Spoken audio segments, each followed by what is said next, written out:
In this video, I will give a little bit of context for John Updike's short story, The A&P, and I'll discuss the close reading questions for the next assignment.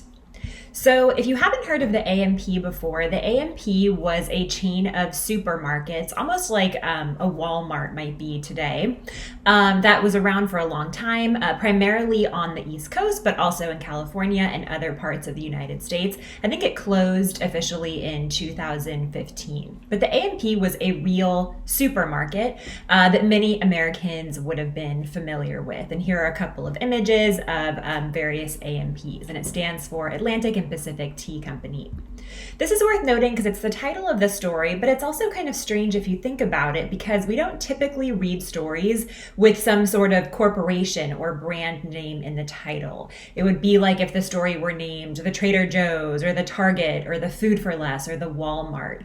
So that's something to keep in mind as you're reading the story and you're noticing this sense of time and sense of place and references to specific brands.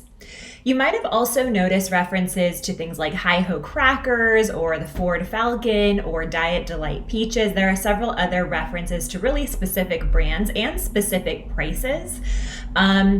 Think about why that might be. Obviously, Sammy is a young man who is bored to death. He's working in this, what he sees as kind of a mundane and crummy, kind of conventional grocery store. But why is Updike calling attention to all of these specific brands? And again, to us, they might not sound all that familiar because many of these aren't around today. But to readers in the 1960s and to readers who've been around for a while, some of these brands might sound very familiar. So why do we have all these products placed in the story? Again, that's something kind of odd. We don't think of literature as having references to specific products, but here a very famous short story has all these references to fancy herring snacks and Hi-Ho Crackers and Diet Delight Peaches. Why might that be?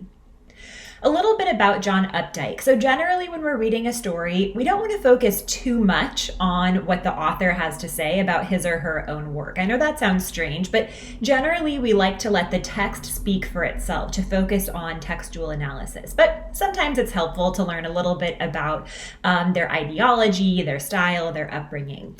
I just want to provide two quotes by John Updike that might help us understand the story. My only duty, this is his duty as a writer, was to describe reality as it had come to me, to give the mundane its beautiful due. And the last part of that, to give the mundane its beautiful due, is quite famous and really epitomizes what Updike does in his realist work. You'll notice that this story seems pretty average. It's pretty everyday. Nothing incredibly dramatic happens. I think there's lots of tension and lots of conflict, but it's not dramatic in the conventional sense. After all, the plot of the story is pretty straightforward, something a lot of us have probably experienced before. Some young guys working in a grocery store, some girls come in, there's sort of a clash with the manager, and the girls end up leaving, and Sammy quits his job. So nothing incredibly remarkable. In fact, it's quite mundane, but maybe in that is some sort of beauty. I've always had, I think, even before I began to publish, this notion that the ordinary middle-class life was enough to write about, that there was enough drama, interest, relevance, importance, and poetry in it. I think that quote speaks for itself.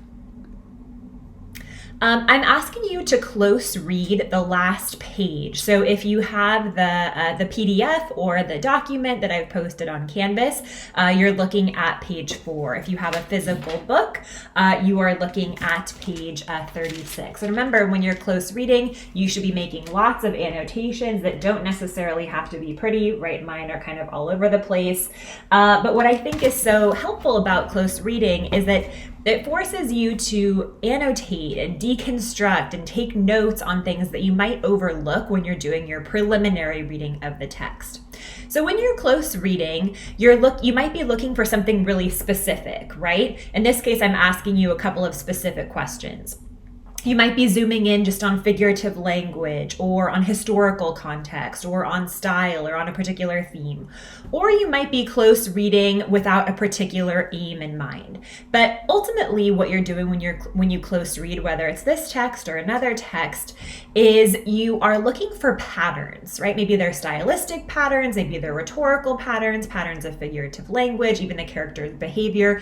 You're looking for patterns and then you try to interpret those patterns. What do those patterns mean?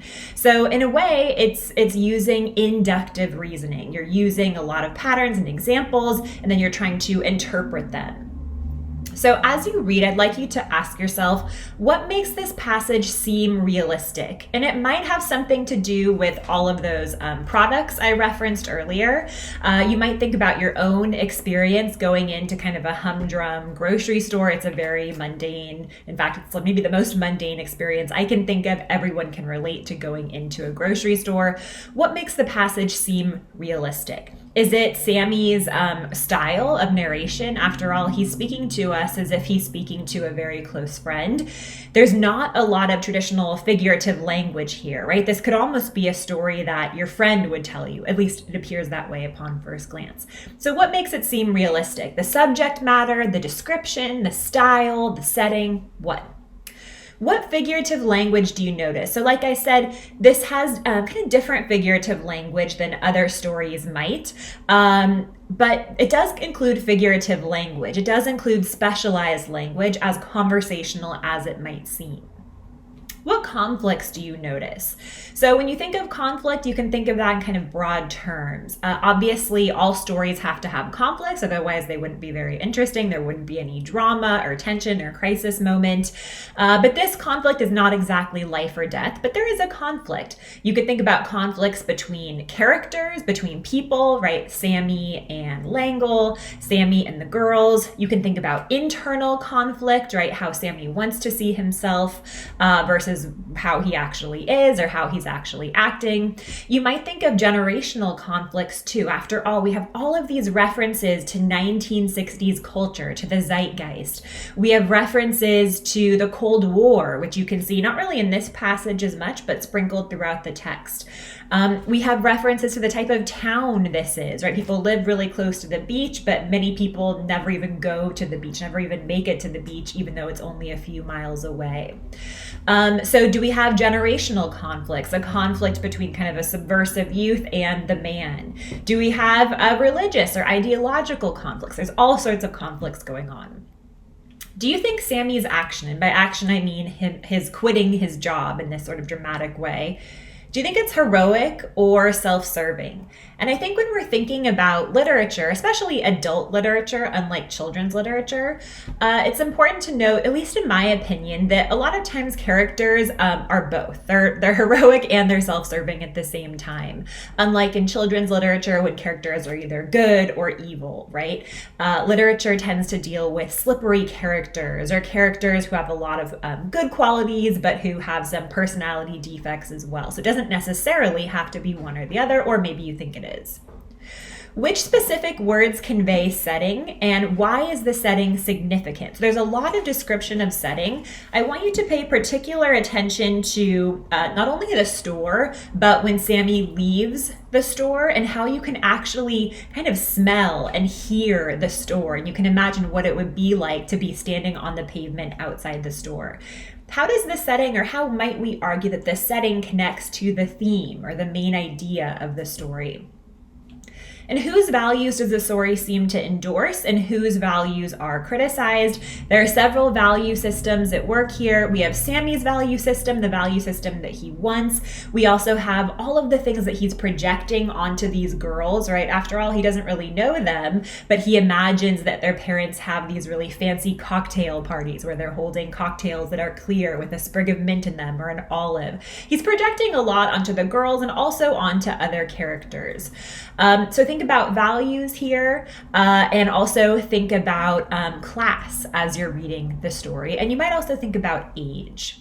You can focus in your close reading on just one of these questions. There's a lot you could say, a lot you could circle and annotate and highlight about just one of these questions, or you could focus on all of them. But I think what you'll find is that you'll have plenty to say, especially as you go through and read this several times.